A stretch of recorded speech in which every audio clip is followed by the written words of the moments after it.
أعوذ بالله من الشيطان الرجيم. بسم الله الرحمن الرحيم. شروع کوم پنوم د الله چې بخون کې مهربان دی. یقینا چې کامیابی مندلی ده هغه ایمان راوړونکو خلکو چې په خپل منځ کې عاجزي کوي، د لغویاتو نه لري اوسي، د زکات په طریقه باندې عمل کوونکي وي، د خپل شرم زینو حفاظت کوي سوا د خپل خزونه او د هغه زنانونه چې هغوی د دوی په قبضه کې وي، ځکه چې په هغوی باندې په محفوظ نه ساتلو کې هغوی د ملامتیا قابل نه دي. البته څوک چې دا غین علاوه نور څه غواړي نو هغوی زیاتی کوونکي دي. د خپل امانتونو او د خپل وعدو لحاظ ساتي او د خپل منځونو حفاظت کوي. دا هغه وارثان دي چې په میراث کې به جنت فردوس اخلي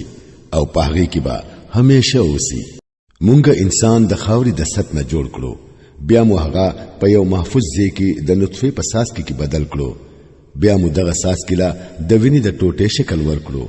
بیا مو د وینې د ټوټې نه د غوښې پټې جوړ کړو، بیا مو د پټې نه هډوکي جوړ کړل، بیا مو هډوکو ته غوښه ور واغوستله، بیا مو تر یو بل مخلوق تیار کړو. پس ډېر برکت والا دی الله د ټولو کاریګرانو نه ښه کاریګر. بیا د دین وروسته به تاسو ضرور مرئ،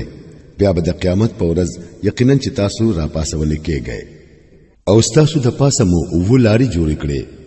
د پیدا کولو د کار نه مونږ سو نابلد نه وو او د اسمان نه مو ټیک د حساب مطابق په یو خاص مقدار کې اوبو نازل کړي او هغه مو پزمکه کې ودرولې او مونږه چې هغه په کومه طریقه غایبول غواړو نو غایبولې شو. بیا د دې اوبو په ذریعہ مونږ ستاسو د پاره د کجورو او د انګورو باغونه پیدا کړل. ستاسو د پاره په دې باغونو کې ډېر خوندناکې میوې دي او دغه باغونو نه تاسو روزي حاصلوي. او هغه ونه هم مونږ پیدا کړله چې هغه د تور سینا نه راوځي چې د ځان سره تیل را زرغونوي او د خړونکو د پاره انګولې هم. او حقیقت دا دی چې ستاسو د پاره پسارو کې هم یو سبق دی. داوی په خېټو کې چې سدي داغې نه یو سیز مونږ په تاسو باندې سکو او ستاسو د پاره پاوی کې نوري هم ډېرې فائدې دي. هغه تاسو خورئ او په هغوی باندې او په کشتو باندې سورلې هم درکړي کیږي. مونږه نوح علی السلام داغه قوم ته ولېګو. هغه وویل اے زما د قوم خلکو د الله بندگی کوئ، داغه نه بغیر ستاسو د پاره بل هیڅوک معبود نشتا. آیا نو تاسو یریږئ نه؟ داغه د قوم کوم سردارانو چې د منلو نه انکار وکړو هغوی وویل چې دا سړی نور هیڅ نه دی خو یو بشر دی ستاسو غوندي، د غرض داده چې په تاسو باندې برتری حاصل کړي. الله کراله ګل غختل نو فرښتې به را لګلې وي. دا خبر خو مونږه د پلار نیکو په وختونو کې اډو اورېدلې نه و چې د بشر نه پیغمبر جوړیږي. هیڅ نه دی، بس په دې سړي لک شان لیونتوب راغله دی. سلګه موده ورته نور انتظار وکړي شاید چې خلاص وتري. نوح علیہ السلام اویل اے ربا دې خلکو چې ماته دروغجن ویلې دي نو په دې باندې اوست زما امداد وکړه. مونږ ورته وحی وکړه چې زمونږ په نگرانۍ کې او زمونږ د وحی مطابق کشته تیار کړه. بیا چې کله زمونږ وحی راشي او هغه تنور راو خټ کیږي نو د هر قسم سارونه یو جوړه پدې کې د ځان سره سوار کړه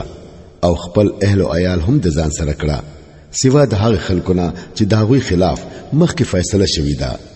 او د ظالمانو په معاملې کې ماته هیڅ موایا، بشکا هغوی اوس دوبېدونکي دي. بیا چې کله ته د خپل ملګرو سره په کشته کې سور شي نو وایا چې شکر دې د هغه الله چې د ظالم قوم نه مونږ خلاص کړو او وایا اے پروردګارا ما په برکتی ځای کې کوس کړه او ته بهترین ځای ورکوونکی یې. بشکا په دې قصه کې ډېرې نخې دي او ازمه خو مونږه خامخا کوو. داغوی نو رستو مونږ د یو بل دور قوم راوچت کړو. بیا مو داغوی د قوم یو رسول پاغوی کې اولېګو او هغوی لای دعوت ورکړو چې د الله بندگی کوي ستاسو د پاره داغونه سیوا بل معبود نشتا آیا تاسو یریږئ نه داغو د قوم کوم سردارانو چې د منلو نه انکار وکړو او د آخرت پېشي دروغ وګڼلا او چې مونږ ورلا د دنیا په ژوند کې د خوشحالۍ سامان ورکړې وو هغوی وې دا سړی نور هیڅ نه دی بس یو بشر دی ستاسو غوندي سچ تاسو خوري هغه دی خوري او سچ تاسو سکي هغه دی سکي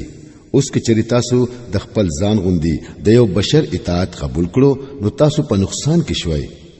د تاسو ته وایي چې کله تاسو مړ شئ او خاور شئ او دا ډوکو یو پنجره پاتې شئ نو بیا به تاسو د قبرونو نه راځتل کېږي لری دا او بالکل لری دا وعده چې کوم تاسو سره کیږي ژوند بل نشتا بس هم دا د دنیا ژوند دی هم دلته زمونږ مرګ او ژوند دی او مونږ به هرگز نه را پاسولي کیږو دا سړی د الله پنوم خالص دروغ جوړوي او مونږ هیڅ کله د دومنون کې نه یو رسول اویل پروردگارا د خلکو چې زه دروغجن وګڼلم نو پدې اوس تو زما مدد وکړه په جواب کې ورته الله فرمایل نږدې دی هغه وخت چې دوی به په خپل عملونو پیمانه شي اخر دا چې ټیک ټیک د حق مطابق یو لوی غوغا په هغوی راغلا او مونږه د سیلابي خسونو پشان هغوی وګرځول لری دی ظالم قوم بیا مونږه د هغوی نو رستو نور قومونه راوچت کړل یو قوم نه د خپل وخت نه مخکې ختم شو او نه د خپل وخت نه رستو پاتې شو بیا مونږ خپل رسولان پرلی پسې راولېګل کم قوم ته چې داغوی رسول راغې نو هغوی دروغجن وګڼو او مونږه قومونه پرلی پسې هلاک کول ان تر دې پوري چې داغوی نمو بس قصې جوړې کړې لعنت دی په هغه خلکو چې ایمان نه راوړي بیا مونږه موسی علی السلام او داغو رور هارون علی السلام د خپل نخو او سرګن سند سره فرعون او داغو د سلطنت واګدارانو ته ولېګل خو هغوی تکبر وکړو او ځان ډېر غټ وګڼو ویل آیا مونږ د خپل ځان غوندي په دوو سړو باندې ایمان راوړو او سړی هم هغه چې داغوی قوم زمونږه حکم منونکي غلامان دي نو هغوی هغه دوه دروغجن وګڼل او په هلاکه دونکو خلکو کې شامل شول او موسی علی السلام له مونږه کتاب ورکړو د پاره د دې چې خلک تری راهنمایي حاصل کړي او مونږه د مریم زوی او داغو مور یو نخه جوړ کړه او هغوی لمو په یو لوړ ځای کې پناه ورکړه چې د اطمینان زیو او چني پکې جاری وي اے پیغمبرانو خوره پاک سيزونه او عمل کوي نیک تاسو چې څه کوي زه په هغه ښه عالم یم او تاسو امت یو امت دی او زه تاسو رب یم نو خاص زمانه یې راکوي لیکن رستو بیا خلکو خپل دین په خپلو کې ټوټه ټوټه کړو د هر ډلې سره چې سدي پاغه کې هغوی خوشاله دي خدنو پرېګ د دوی چې ډوب وي په خپل غفلت کې د یو خاص وخت پوري آیا د دوی دا خیال دی چې مونږه په مال او په اولاد سره د دوی کم امداد کوو دا غني مونږه دوی ته په خیر رسولو کې کوشش کوو نه بلکې په اصل معاملې دوی پوهیږي نه په حقیقت کې چې کم خلق د خپل پروردگار د یرینا په یره ژوند تیروي او د خپل رب په آیاتونو ایمان راوړي او د خپل رب سره بل هیڅوک نه شریکوي او چې دا غوي حال داده چې ورکوي هغه څه چې ورکوي او زړونه د دې خیال د وجه نه رپیږي چې مونږ به خپل رب ته واپس کیږو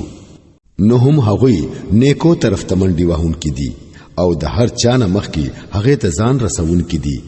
مونږ چاته داغه د وسنه زیات تکلیف نه ورکو او زمونږ سره یو کتاب دی چې د هر چا حال ټیک ټیک خي او په خلکو باندې با ظلم په هیڅ حال کې نه کیږي لیکن دا خلق د دې معاملې نه خبر دي او د دوی عملونه هم د هغه طریقې نه کوم چې بر بیان شوی دا مختلف دي دوی به د خپل عملونه کوي ان تر دې پوري چې کله مونږه د هغوی عیاشان خلق په هغه عذاب کې راونی سو بیا به هغوی رمباړې شروع کړي اوس بند کړ خپل شور او فریاد زمونږ د طرف نه تاسو ته اوس هیڅ مدد نه ملاويږي چې زمونږه آیاتونه به تاسو ته اورولې کېدل نو تاسو به د رسول د आवाज د اورېدو سره واپس پشا تختیدلې په خپل غرور کې به مو هغه هډو په خاطر کې نه راوستلو پخپلو چوپالونو کې بمو پاغو پوری د خندا خبرې کوله او بکواس بمو کولو. نو آیا د خلکو چرته په دې کلام باندې غور نه دی کړي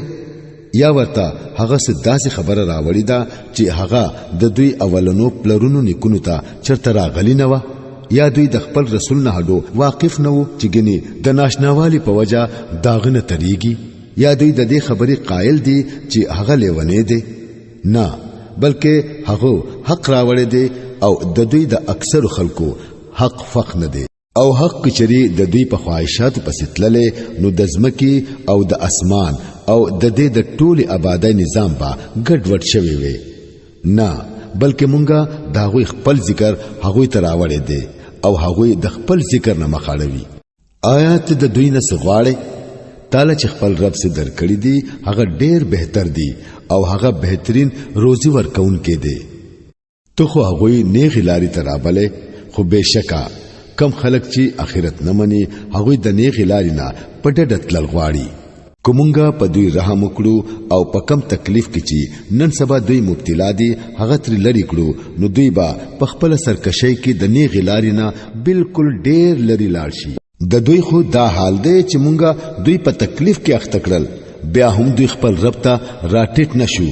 او نه عاجزي اختیاروي. البته چې کله خبره ده حد ته ورسي چې مونږه په دوی د سخت عذاب دروازه ورپرانځو نو فورن به تو ویني چې په دې حالت کې دوی د هر خیر نه نا امید دي.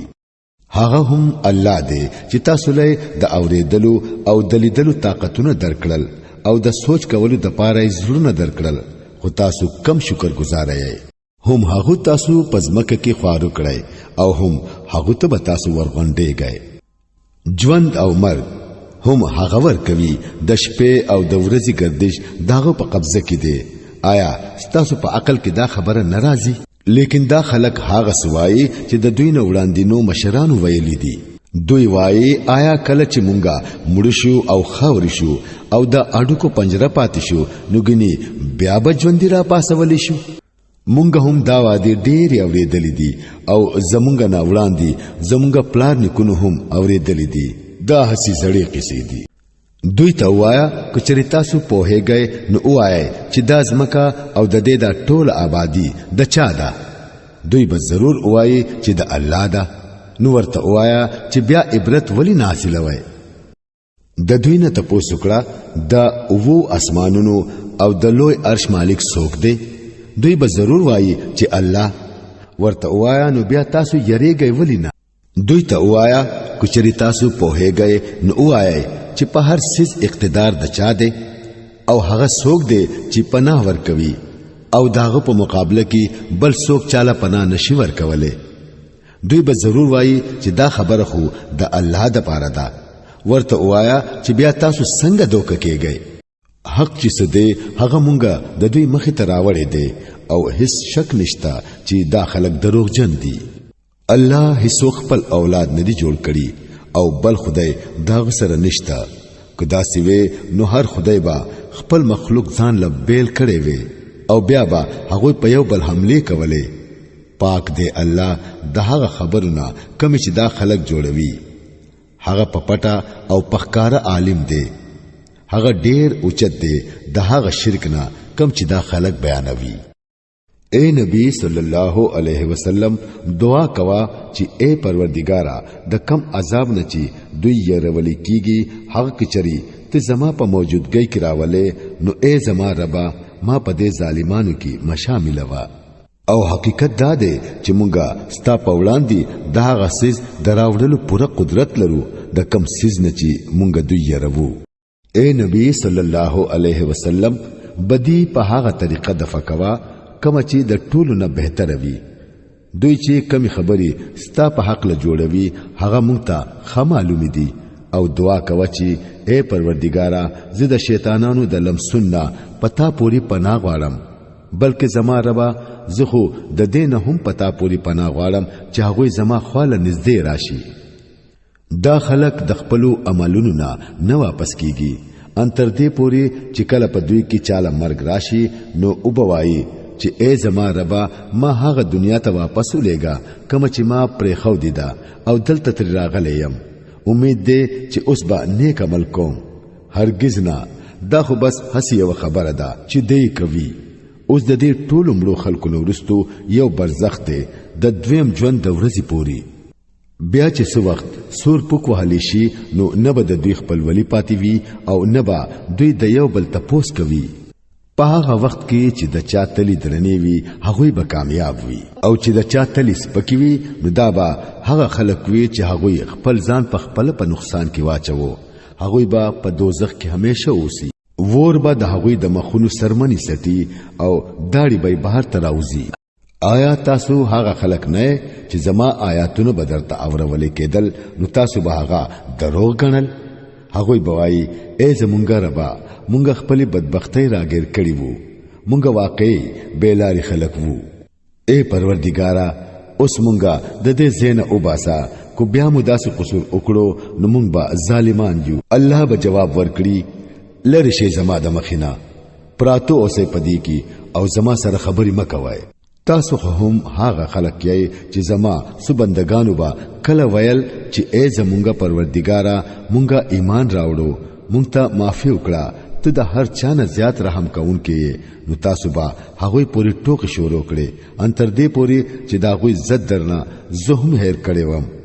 او تاسو په هغه پوری خنداګانی کوله نن ما هغوی لا د هغه صبر بدلا دا ورکړه چې هغوی کامیاب دي بیا به الله دا هغوی نه تاسو کړی وای کنا تاسو پزماکه کې سمره کلونه پاتې وای هغوی به وای یو ورځ یا د ورځې سه حصہ مونږ هلته اوسېدلیو د شمار کونکو نه تاسو کړه الله به وای لګه مو د اوسېدلې کنا